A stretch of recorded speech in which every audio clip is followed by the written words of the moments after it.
group of loud bikers thought they could humiliate a woman they saw as weak, but they didn't realize who they were dealing with. What happens when you push the wrong person too far? Let us know in the comments section below, and don't forget to subscribe to Honor's stories of service, justice, and strength. She was elbow-deep in soil when the war came back to her. Charlie Riggs didn't flinch. She never did. Not during hostage extractions in Helmand Province, not when trapped in a collapsing structure during her last op in Syria, and certainly not now, when the memory of blood and fire surfaced like an old scar itching beneath the skin. Her hand clenched around the thick root of a stubborn turnip, and she yanked it clean from the earth with a grunt. The clump of dirt that followed splattered her worn jeans, already stained from years of farming. Charlotte Charlie Riggs, age 47, was not what folks expected when they met her. She knew that.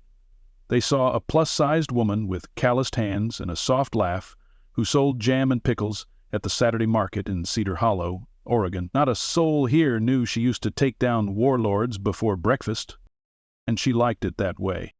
The weight of the past was packed tight behind her eyes. But here, among the rows of vegetables, the soft grumble of the barn cat, the rhythm of water hoses and plucked weeds, Charlie had found a kind of silence she never thought possible. Until 3 bikes roared past her property line. They didn't stop, not yet, just tore down the gravel road, engines howling like war drums, dust trailing behind them like smoke after an airstrike.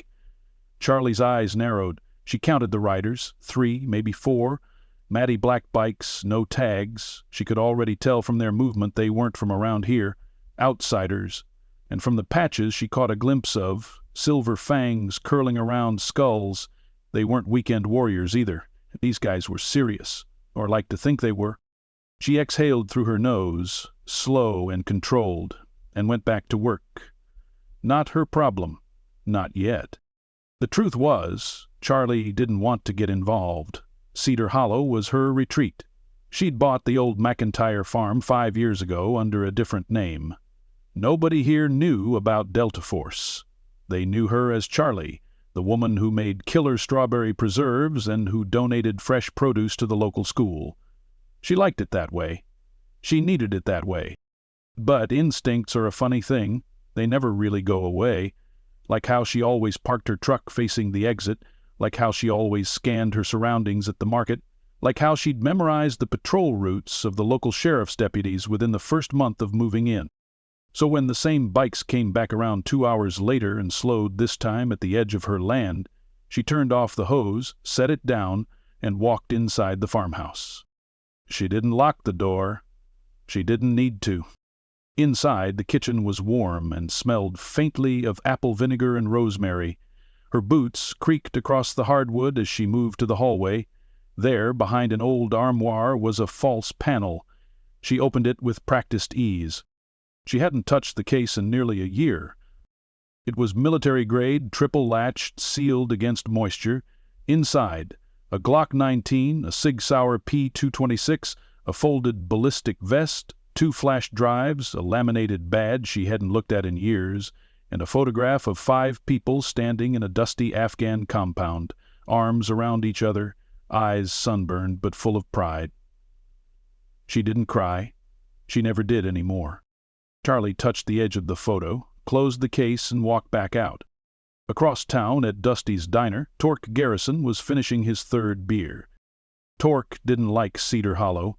Too damn quiet, too many flags on porches, but it was a convenient pit stop, remote enough for drop-offs, no nosy cops, and the sheriff was the kind of guy who still used paper reports, the kind you could lose with $100 and a good sob story. The waitress, late 50s, nervous, set another plate of ribs in front of him. "You boys riding through or staying a while?" she asked, trying not to meet his eyes. Torque grinned, chewing slow. "Depends. Got any excitement around here?" She forced a chuckle. "Not unless you count bingo night at the VFW." Torque looked over at his men, Buzz, Preacher, and Dale. They were getting loud again, slapping each other on the back, bragging about what they'd do to the town's women, cracking jokes about taking over. This was their usual routine. Show up, be loud, be seen, make the locals nervous. Preacher, the youngest, leaned across the booth. This place is ripe. Quiet towns like this, they break easy. Couple weeks we could run everything from here to Lincoln Ridge. Torque tilted his head. First we see who's in charge, then we knock 'em down. He tossed a crumpled napkin onto his plate and stood. The rest followed. Out front, their bikes shimmered under the late afternoon sun. Torque scanned the road, spotted a flyer taped to a telephone pole. Farmers Market, Cedar Hollow Town Square, Saturdays, 8 a.m. to 1 p.m. He smirked. "Think I just found our welcome party," he said, swinging his leg over his bike. That night, Charlie sat on her porch with a jar of sweet tea, watching the stars punch through the sky one by one. She hadn't needed the guns, not yet. But she knew. They were coming. She didn't know when, didn't know how far they'd push, but they always pushed. Always. And when they did, well, that was the thing about Charlie Riggs. You could mistake her for soft, you could laugh at her weight, you could call her a farmer, but you'd never see her coming. Not until it was far too late. Saturday came with the slow rhythm of small-town routine, folks loading pickups with squash and cucumbers, kids selling lemonade in chipped mason jars, and the scent of cinnamon rolls drifting from the old church bakery table. It was market day in Cedar Hollow. For most people, that meant handshakes, gossip, and fresh produce. For Charlie Riggs, it meant keeping her eyes open. She arrived early, same as always, in her rusted Ford with the faded Marine Corps bumper sticker.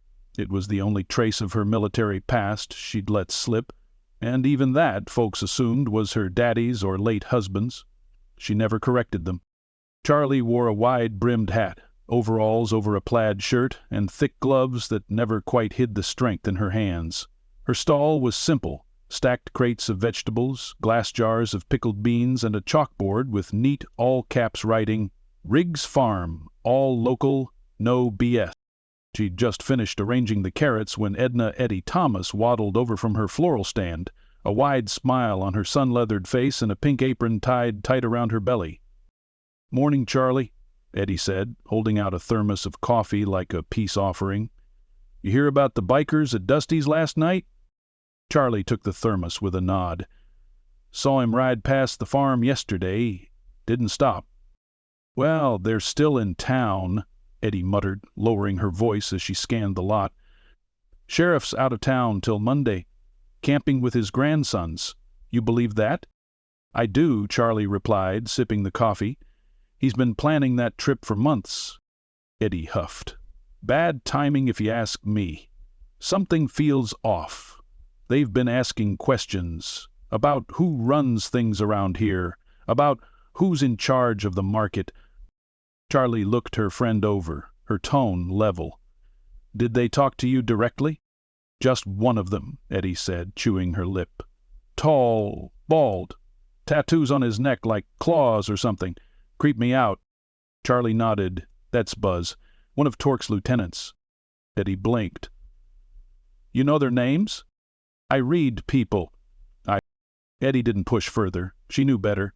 But her eyes were worried as she shuffled back to her stall. By 9:15 the market was in full swing. A local bluegrass trio played near the fountain, and families drifted between tables buying sourdough, honey, and wildflower bouquets. Charlie chatted with a retired school teacher about heirloom tomatoes. She smiled and nodded, bagged the order, and handed it off. Then she saw them. 4 bikes. Same black matte finish, same silver-fanged insignia on their vests. They parked like they owned the place. Sideways, loud, blocking a handicap ramp, engines killed in unison. The music stopped. Chatter dulled. Torque was first off his bike, heavy boots hitting pavement like hammers. Buzz, Preacher, and Dale flanked him, spreading just enough to show dominance without saying a word. Charlie didn't move. She leaned against her truck bed, crossed her arms, and waited. Torque spotted her immediately. He zeroed in not on the biggest stall or the busiest, but on her. That annoyed her more than it surprised her. These men always sniffed out strength, mistaking it for a challenge, and Charlie had long ago stopped shrinking to make others comfortable. He swaggered over, his long braid bouncing on his back, and gave her a long, slow look up and down. His smirk was oily. "You in charge here, sweetheart?" Charlie didn't blink. "Of this stall, yes. You need something? Cucumbers are $2 a pound." Twerk chuckled. "Heh, nah, see, I was thinking more oversight. This whole market could use some protection." Charlie tilted her head. "From what?" "Accidents," he said casually. "Unfortunate thefts. Equipment getting damaged. You know, that kind of thing." Charlie stared at him a moment longer than polite. Then she nodded, stepped aside, and motioned toward Eddie's stall. "Try her," she said flatly. "She's got fragile stuff. Might need help." Torque's smirk faltered for just a breath. He wasn't used to being dismissed, not like that. Especially not by a woman who didn't even flinch at his size or tone. He leaned in, his breath reeking of chewing tobacco. "You think this is funny?" Charlie shrugged. "I think you should work on your sales pitch." Buzz stepped closer. "Lady, you're about 2 seconds from regretting that tone." That's when Deo, silent until now, noticed the badge tucked between 2 crates. It was worn, half covered by a cloth, but the seal was unmistakable. Delta Force insignia, etched in brass, coated with dust. "Yo, Torque," Deo muttered. "Check this." Torque reached for it. Charlie's hand shot out and grabbed his wrist mid-motion. It wasn't a squeeze. It was a message. Her grip was steady. His wrist popped slightly. The whole gesture lasted under a second, but the intent was crystal clear. "I'd let go," she said calmly, "before I break it." Buzz took a step forward. Preacher reached into his jacket. That's when Eddie dropped a metal tray of sunflower arrangements. It clanged loud enough to jolt a baby into crying. Charlie released Torque and took a half-step back, hands visible. But her eyes didn't waver. People were watching now. Phones out. That mattered. Bikers like this thrived on fear, not on exposure. Torque clenched his jaw, stepped back, and forced a grin. "All right," he said, loud enough for the crowd. "No need to get excited, just trying to support the local economy." Charlie didn't respond. She turned her back on them and went back to stacking tomatoes. It wasn't over, she knew that. The retreat was temporary, but she'd drawn a line in front of everyone. And that mattered. By noon, the bikers had left the market. They rode out slow, burning eyes into every face they passed, especially hers. Eddie came back over as soon as the last exhaust note faded. What the hell was that? Charlie handed her a fresh jar of pickled okra. "Your favorite," she said softly. Eddie ignored it. "Charlie, seriously, what did you just do?" Charlie didn't look up. "I reminded them I'm not scared." "You should be." Charlie finally turned to her friend, her tone quiet and sharp as a blade. "They should be." She turned back to her stall and began counting change, her expression unreadable. Across town, in a shuttered auto garage the gang had rented for cash, Torque slammed a crowbar into a tool chest and sent it crashing to the floor. "Who the hell is she?" Buzz rubbed his wrist. "She's nobody, man, just some fat chick selling carrots." Preacher shook his head. That wasn't a farmer's grip. That was trained. She knew exactly where to grab. Torque's nostrils flared. "Then we find out. I want everything on her. Where she lives, who she talks to, where she banks, where she sleeps. And when we find the crack in that armor—" He didn't finish the sentence. He didn't need to. 3 days passed. Charlie knew it was the calm before the storm. They'd left her alone. No sign of the bikes. No more swaggering threats. Just silence. And in her world, silence was never peace. Silence was planning. She kept her routine, watered the crops, delivered orders, smiled at the neighbors. But behind those calm brown eyes, the gears were turning. She updated her dead drop. Inside the chicken coop, beneath a fake feed bucket, she stored an encrypted drive with recorded footage from the market, GoPro, embedded in her truck's mirror. Everything from Torque's threats to the moment he reached for her badge. She mailed a duplicate to a P.O. box registered under a name that hadn't existed since she left Fort Bragg. She also installed a trip sensor near her mailbox, the kind she used in Afghanistan, simple pressure plate, coded to trigger an alert to her phone. Then she sharpened the machete. Not for use, not yet, but the rhythm of it calmed her. At night she sat on her porch, boots off, tea in hand, watching headlights pass on the distant highway. Her dog Whiskey snored beside her, but even in the quiet, her spine stayed straight. No slouching, no drifting, just ready. The storm came Wednesday morning. The chickens had just started squawking when she saw the black van crawl past her property line. No plates, windows tinted darker than state law allowed. It drove slow, paused by her gate, then moved on. Charlie's hands didn't tremble. She let out a breath and whispered, "Here we go." The knock came 2 hours later, official-looking, controlled, the kind designed to sound harmless.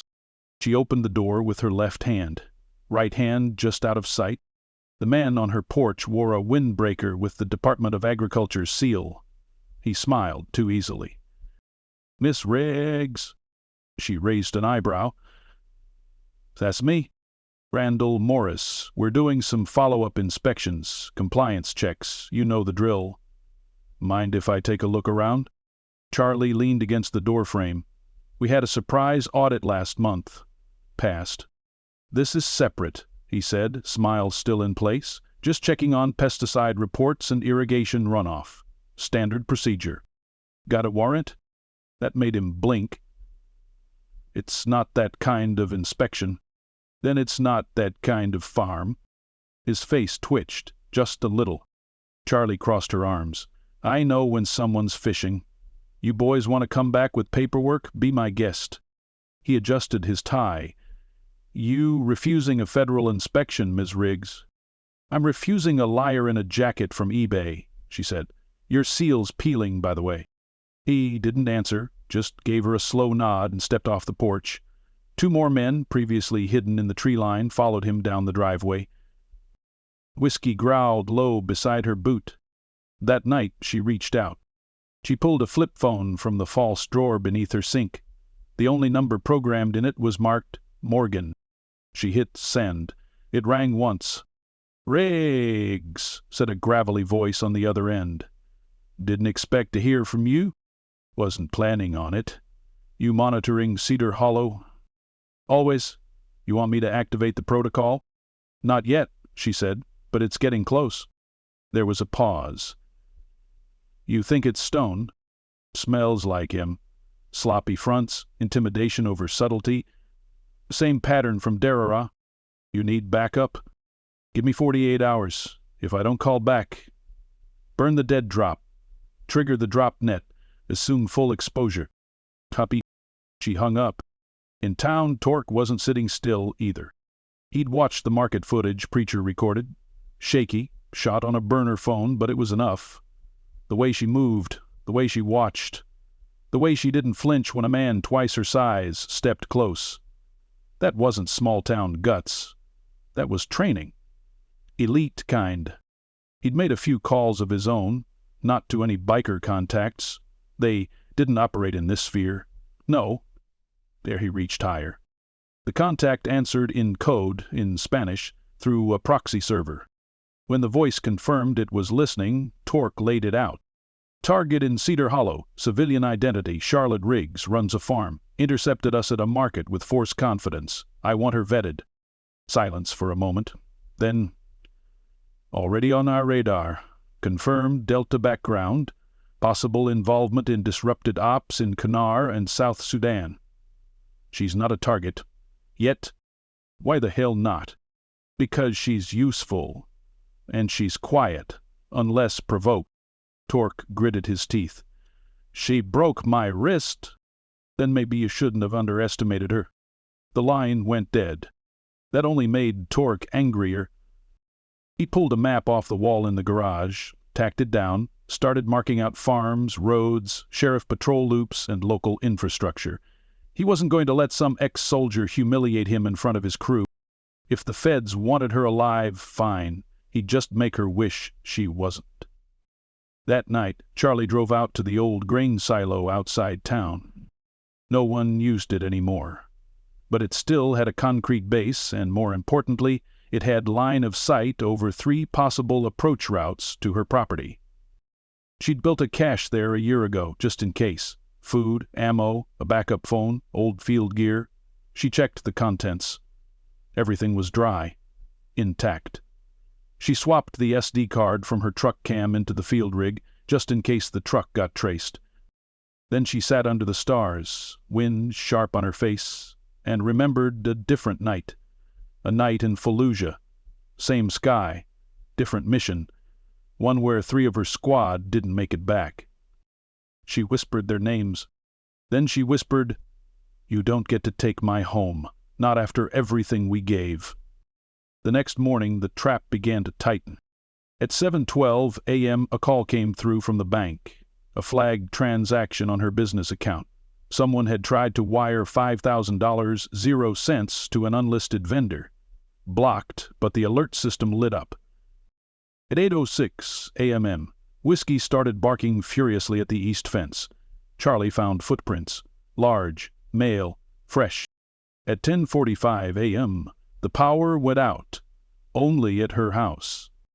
And by noon, Eddie showed up at the farm, red-faced and breathing hard. "They're watching the town," she said. "Not just you. I saw 2 of them talking to the librarian, then Father Mills. They're trying to figure out who talks to you." Charlie handed her a glass of water. "Go home," she said gently. "Stay inside for a few days. Lock your doors." Eddie nodded, but her voice cracked. "Charlie, what is this?" Charlie looked out at the rows of green stretching across the field, sun warming the tips of the lettuce. "It's bigger than Cedar Hollow," she said, "but it ends here." And she meant it, because she'd seen this kind of slow invasion before. But now she was older, wiser, and this time she wasn't bound by the Geneva Convention. This time, the land they wanted to conquer was hers. The first explosion wasn't loud, just enough to rattle windows and set off the motion sensor under Charlie's back porch. A small contained detonation near the irrigation shed, controlled. A message. She stood in the doorway with her shotgun in one hand and a silent snarl rising in her throat. Whoever did it knew what they were doing. No fire, no casualties, just a warning. They wanted her scared. She wasn't. Instead, she methodically checked the perimeter, called Whiskey inside, and walked the full property in calculated silence. No other signs of breach. No footprints this time. Just the shattered hinge on the shed door and the faint acrid smell of burnt accelerant that didn't belong. That afternoon she received a text on her secure phone. No name, just a 6-digit number, an old code from her days embedded in Task Force Green. It translated to, "They've bought the sheriff." She closed the phone and sat on the porch swing, letting the wind move across her face. She had always known the system could fail. Had seen it crack under pressure in every country she'd fought in, but seeing it happen here, on home soil, in a place she'd chosen to start over, that was different. Whiskey whined, sensing the tension. She ran her fingers through his fur, more for her own grounding than his comfort. If the sheriff was compromised, she was on her own. No fallback net, no cavalry. Not unless she called it in, and doing that would burn every cover she'd built over the past 5 years. She'd built this life on isolation. Now it was a liability. Back in town, Torque was celebrating. Not the kind of celebration that involved beer and roaring engines, but a quiet kind, strategic. He was seated in the back room of Cedar Hollow's only barber shop, its windows blacked out, doors locked. It wasn't even the barber shop's owner in the chair. It was Preacher, acting like he was getting a trim while Torque leaned against the wall, watching the live feed on a smuggled tablet. The feed was grainy, green-tinted footage from a motion cam they'd planted behind Riggs' tool shed the night before. It showed her walking the perimeter, calm, focused, not even flinching at the blown door. "Not scared," Torque muttered, more impressed than annoyed. Buzz handed him a folded packet. "All the background we could find. Property in her name, no debts. Pays in cash for everything. Grocery store clerk says she never buys alcohol or red meat. She only leaves town once a month. Used to be to a VA clinic. Now just hits the feed store and disappears. Torque flipped through the pages. Photos, receipts, satellite shots. Did you get her military file? Redacted to hell, but we got her ops record stubbed through some back-channel junk. He tossed the folder onto the counter. You're not gonna like it. Torque opened it anyway, read it slowly, then again, and again. He didn't say a word until the fourth time. Son of a bitch. Buzz nodded. She was the ghost at Derara. That team that pulled the hostage without a shot fired, she led it. No wonder Stone flagged her. Torque rubbed his face. He should have told us. That changes the game. Buzz leaned in.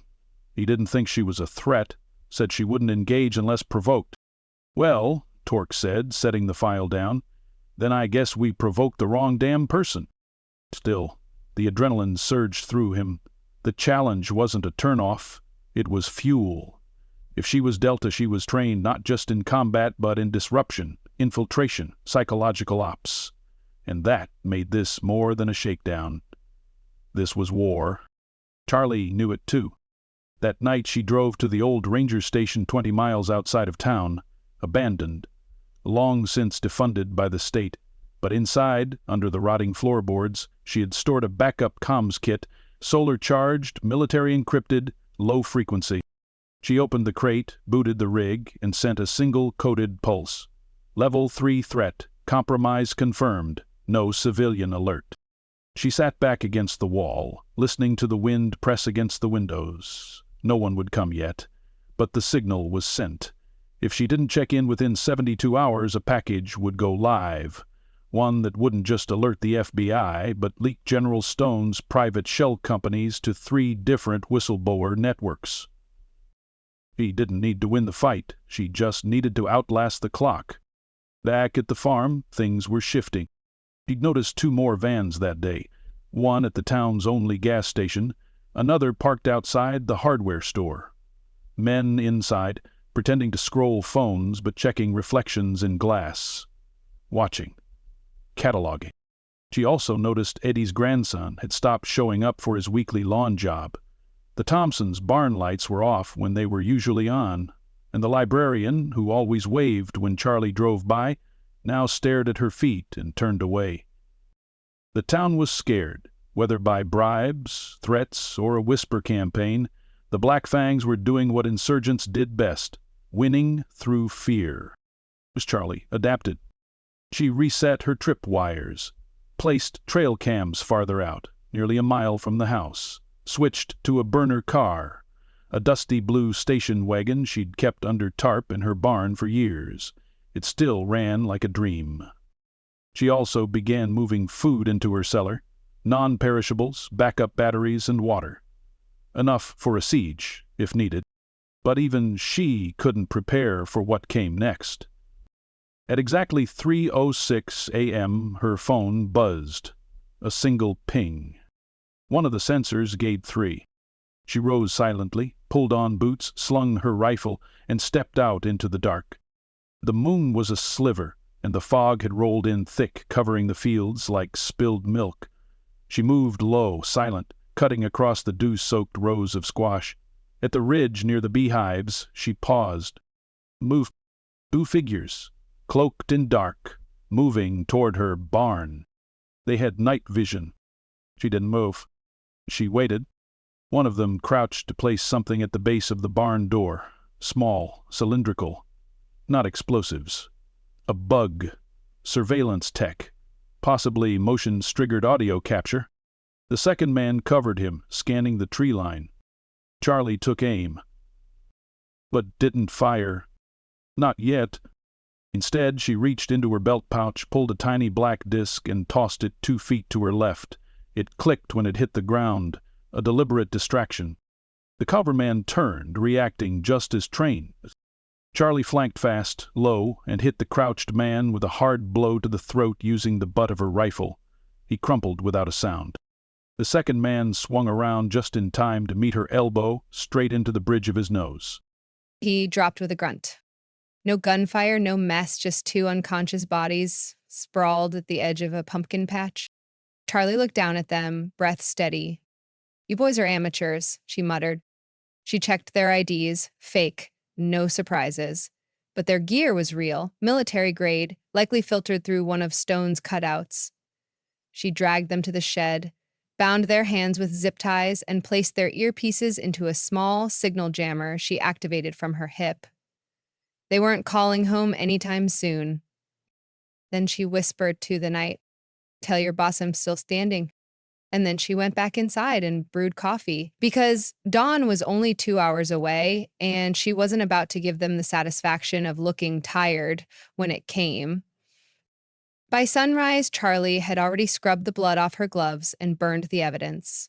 She wasn't worried about law enforcement. There wasn't any left worth trusting. Sheriff Ed Hargrove, once a reliable if lazy local figure, had taken a sudden leave of absence after a closed-door retirement package meeting with one of Torque's out-of-town friends. His badge was turned in the same day, and the county's backup deputy hadn't been seen since. The town had become a chessboard, one where fear was the queen and doubt was the king. Charlie could see it in the way people stood closer to buildings, how the shopkeepers no longer greeted each other in the mornings, how the sound of motorcycles made hands twitch toward pocketed phones. But today, Charlie Riggs wasn't playing defense anymore. She stood on the edge of her field, wind tugging at the hem of her flannel, rifle slung across her back, eyes set on the old grain silo half a mile out. That was where the answer lived. Not the solution. Not yet. But a critical piece. Inside the silo's rusted steel belly were the two men from the night before. Still zip-tied, still unconscious, until now. Charlie stood over them as the taller one groaned awake, his eyelids fluttering open, the whites bloodshot, nose purpled from impact.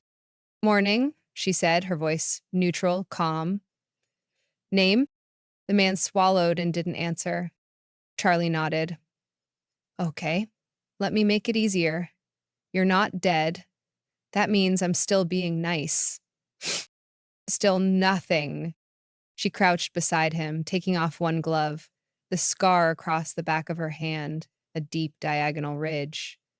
Caught the gray light. "This? Got it pulling intel out of a bomb maker's lair in Mazar-e-Sharif? What I'm telling you is, I've done this dance before. You were sloppy, but not hopeless. I can tell you're more contractor than soldier. You've had training, but not the kind that sticks." She stood, pacing. "Here's the deal. I don't need to know who hired you. I already know. I just need confirmation. Say Stone, and I leave you here with a map and half a protein bar." "Don't say it." "Well." She looked at the second man, still out cold. "You'll get a matching nose." The man exhaled slowly through clenched teeth. Then, like gravel scraped across cement, came the word, "Stone." Charlie nodded. "Thought so."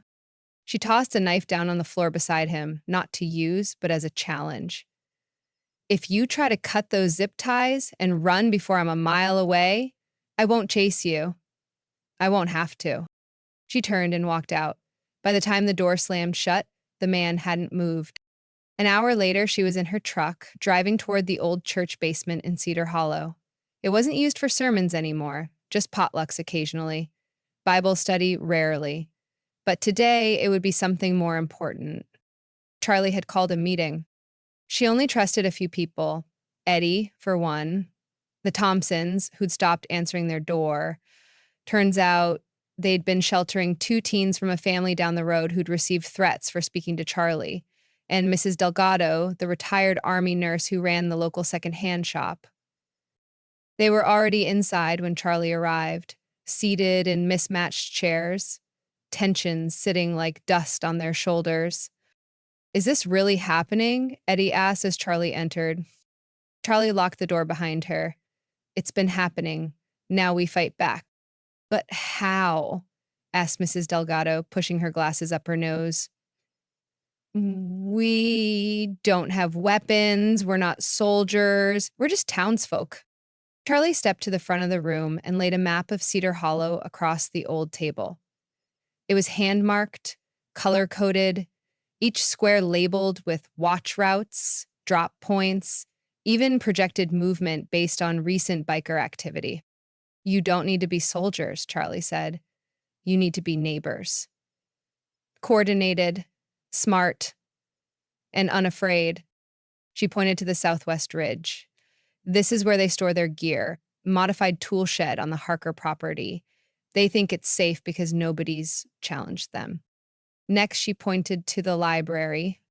They're monitoring who talks to whom, but that's a double-edged sword. If we can feed them a false pattern, a phantom signal, they'll adjust their plan accordingly. That gives us time. Mr. Thompson leaned forward, skeptical. You're talking like this is a war. Charlie met his gaze, even and clear. Because it is, and we're already in it. They sat in stunned silence. Eddie finally asked, Then what do we do? Charlie smiled. It wasn't wide, it wasn't cheerful, but it was full of purpose. We give them what they don't expect, she said, resistance. Within hours, a quiet resistance took root. The library computers suddenly showed weirdly active search histories, maps of out-of-state biker rallies, articles about IRS crackdowns, even FBI press releases. Nothing overt, just enough to raise internal paranoia.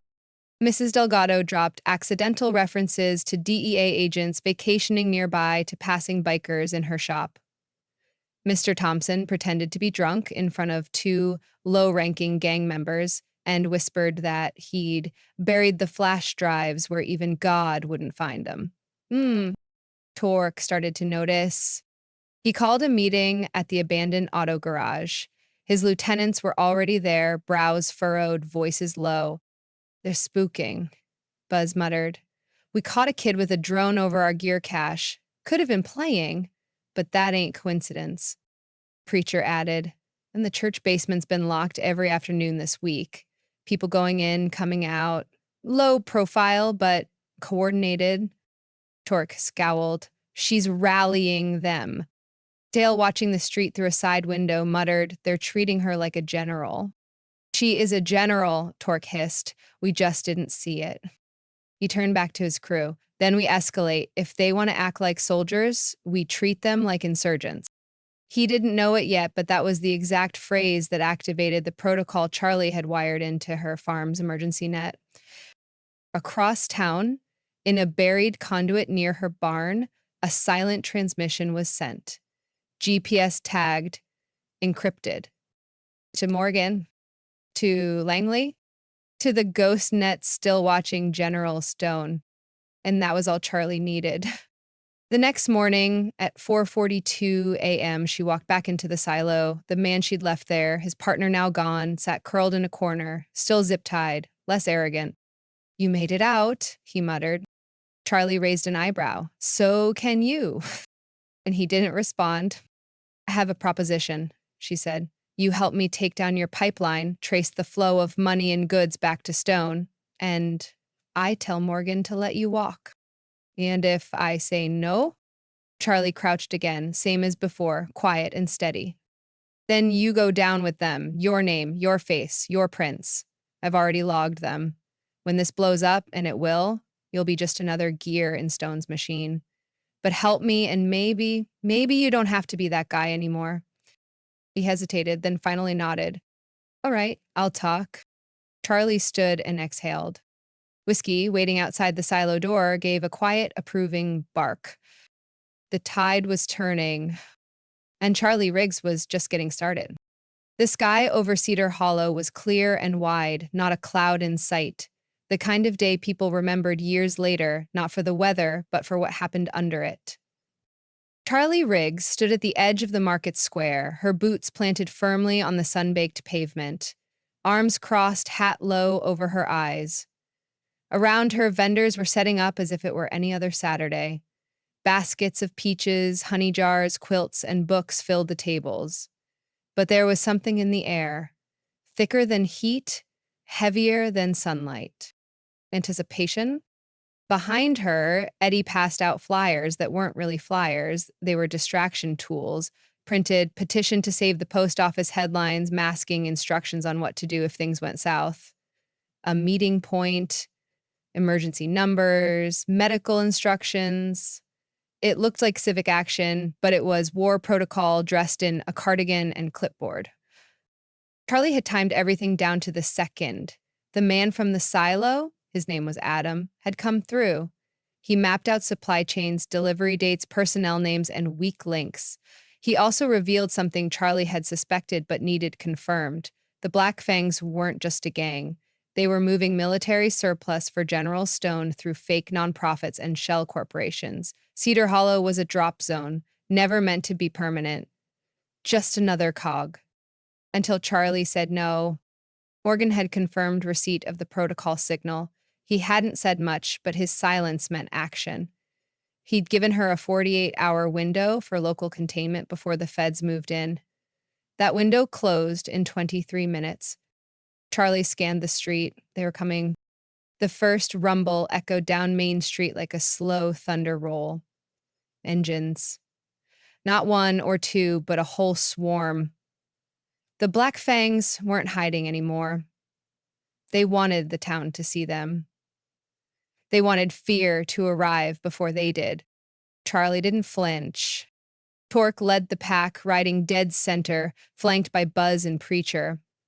Behind them, a dozen more faces hardened, jaws set. They wore their patches like armor, daring someone to challenge their territory. Charlie didn't move. She just waited. The bikes fanned out, blocking the street. Vendors paused, pretending to be absorbed in rearranging tomatoes or folding tablecloths. Parents quietly pulled their children close.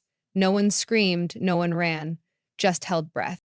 Torque dismounted, helmet off, eyes locked on Charlie. "You don't quit, do you?" he called. Charlie took one step forward. "You're not the first man who underestimated me." His laugh was sharp and bitter. "You've got guts. I'll give you that." "You've got 5 minutes," she said. "Walk away." "You think you've won?" He gestured to the bikes. "We own this town. Everyone knows it. No one's going to save you. This is your last chance to get on your knees and beg." Charlie just stared at him. "I wasn't asking," he said, stepping forward. She spoke into the small mic clipped inside her collar. It wasn't connected to any visible comms, just a direct line to a frequency Adam had secured, one that pinged a remote team circling the county's airspace. Her voice was flat. "Confirming presence. Package is visible. Initiate." Torque raised an eyebrow. "Initiate what?" That's when the first unmarked black SUV turned the corner.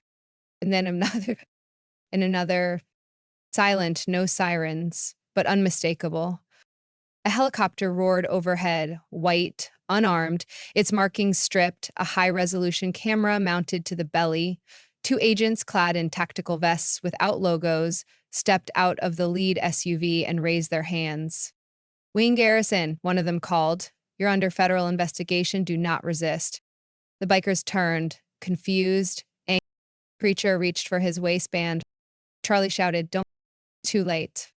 The agents had eyes on them already. Preacher's hand had barely reached his belt before he was pinned to the asphalt by two men in full body armor. The rest of the bikers hesitated. "Vos Rian?" "Got 5 feet." Wooski tackled him. Charlie had released the shepherd seconds before the breach, and he'd trained for this. Buzz went down hard, howling, as fur and teeth drove him to the ground. An agent pulled the dog off and cuffed Buzz with mechanical efficiency. Torque didn't move. The rest of the gang didn't either. They were surrounded now. It wasn't just federal vehicles, locals had come too. Eddie stood beside Deputy Calder, an old friend of Charlie's, freshly reinstated once the corruption was exposed.